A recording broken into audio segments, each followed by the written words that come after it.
Hello friends, this is Juan Enrique Toro coming to you on this third Sunday of Advent in which the theme is love. You know, the other day I heard a familiar Christmas carol and heard some of the lyrics in a new way. I think you'll recognize the lyrics to O Holy Night. Let me read them for you. O holy night, the stars are brightly shining. It is the night of our dear Savior's birth. Long lay the world in sin and error pining, till He appeared, and the soul felt its worth. The thrill of hope, the weary world rejoices, for yonder breaks a new and glorious morn. And the lyrics that I heard with a fresh ear was till He appeared, and the soul felt its worth. The idea that when Jesus appeared, the soul felt its worth. Of course, in this Christmas season, we celebrate the birth of Jesus.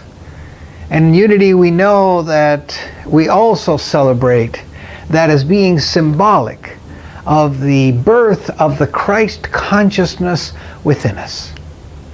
That spark of awareness that leads us to understand that God and I are one.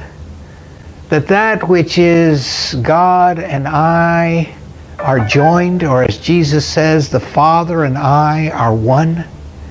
It is the birth that gives us, as this song tells us, our worth, our value, our authentic self. And so Christmas is truly a time of celebration. And if indeed God is love, and if indeed God and I are one, then I am love as well. Of course, we're on a journey to help understand that, reveal that, express that, demonstrate it, and manifest it. Remember the artist Michelangelo? Somebody wrote a poem about the technique that he used in order to sculpt in marble. And the poem says, "The best of artists has that thought alone, which is contained within the marble's shell.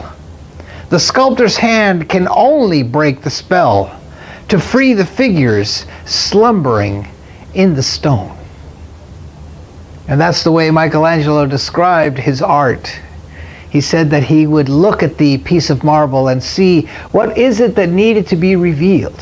What figure was inside that was looking to become free. And he understood his job as a liberator to take all of the stone away which simply did not belong. I have some experience with the Native American community up in Alaska, and it's not unusual for an Eskimo artist to take a piece of ivory that they intend to sculpt into something, and to hold it in his or her hand, looking at it intently, quietly. And they have an expression that says they whisper to the ivory, and what they say is, "Who are you? Who hides in you?" That's a beautiful way to express this idea of who hides in you. And we could, of course, look upon our children, look upon our parents, our spouse, look at our neighbor, and ask that very same question with the intent of looking beyond the three-dimensional reality to that inner splendor, to that inner Christ presence, and say, "Who are you? Who hides in you?" We say that with the intention of connecting with the one presence and the one power within them. And of course, we not only do it for those outside of us, but we do it within ourselves. We can ask ourselves the very same question, maybe looking into the mirror and saying to ourselves, "Who are you? Who hides in you?" And the intention of that question is to call forth this inner splendor, this one presence and their one power. I remember a poet was saying that if you could see you as God sees you, your smile would never end. If you could see you as God sees you, that your smile would be constant, because you would see that inner light. And this goes beyond our personality. goes beyond everything that we have done, that we haven't done, things we're not proud of, things we feel guilty for, the burdens that we carry. That one presence and that one power is the God presence that is forever with us. And we know and affirm that I am just as God created me. And that hasn't changed, and that will never change, because that is the truth that we know. And so it is our job, it is our responsibility in this Christmas time to take on that idea. Yes, we celebrate the birth of Jesus, but I believe that for us to really honor his message, his life, to honor what he taught us, we need to not only celebrate that birth some 2,000 years ago, but we need to be willing to embody the teachings and the understanding that he demonstrated in life. In other words, we need to become the Christ in expression. To do that, of course, we need to understand who and what we are. And then go about the journey of revealing that. First, we have to be willing to turn over our misery, our pain, the burdens that we carry, the guilt. We need to be willing to turn those over to Spirit, to be shown how those could be released. And we do this through the wonderful and many therapies and techniques and groups that we have that help us understand that we can take responsibility for the burdens we carry, and with the help of God, with the help of Spirit, release them, let them go. And then, of course, we're called to reveal that inner light by attention to it. By recognizing, on the temple of our mind or in our heart, what have we been really devoted to? Have we been devoted to paying off the credit cards? Have we been devoted to, satisfying some physical pleasures? Have we been devoted to something less than God within? And if that is so, we can change our priorities. We can put God first, as the Bible asks us to do. And in so doing, we come to understand that the way in which we show up, the words that we speak, we can use the technique that says, what would Jesus do in this situation? What would the Holy Spirit do? What would God do? Just invite you to take a moment to remember yesterday, perhaps, and think of a moment when there was some tension in your life, and a way in which you perhaps didn't react as well or as lovingly as you would have liked. And rethink that moment now in this context. If you in that moment had taken a moment to ask yourselves, what would Jesus do now? What would Spirit do now? What would the Holy Spirit, how would the Holy Spirit show up?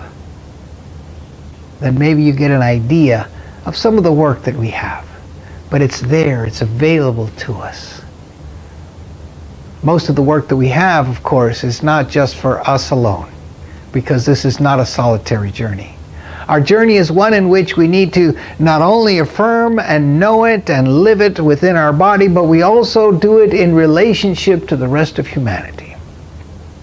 And so we're called to see the expression of the Christ, the God presence within everyone. Within the people we love and those people that challenge us, of course. But not only that, when they act out, when they hurt us, when we bump heads, when we have conflict, we need to remember that that expression is a call for love. A call that that person is saying, help me remember who I am as the expression of God. And so as we remember that and respond to that call for love with love, we're taking a very effective way in manifesting the Christ presence that we are. So on this Sunday, in which we celebrate the message of love in this season of Advent, I'd like to read to you once again the lyrics of O Holy Night with a little bit of transposition of words so that you can hear this message in that Christmas carol. Here it is. O Holy Night, the stars are brightly shining. It is the night of my dear soul's birth. Long lay my mind in sin and error pining, until the I Am appeared, and the soul felt its worth. The thrill of hope, my weary life rejoices. For yonder breaks a new and glorious morn right now. Dear friends, the Christ that is born at Christmas is born in you today. God bless you. Merry Christmas.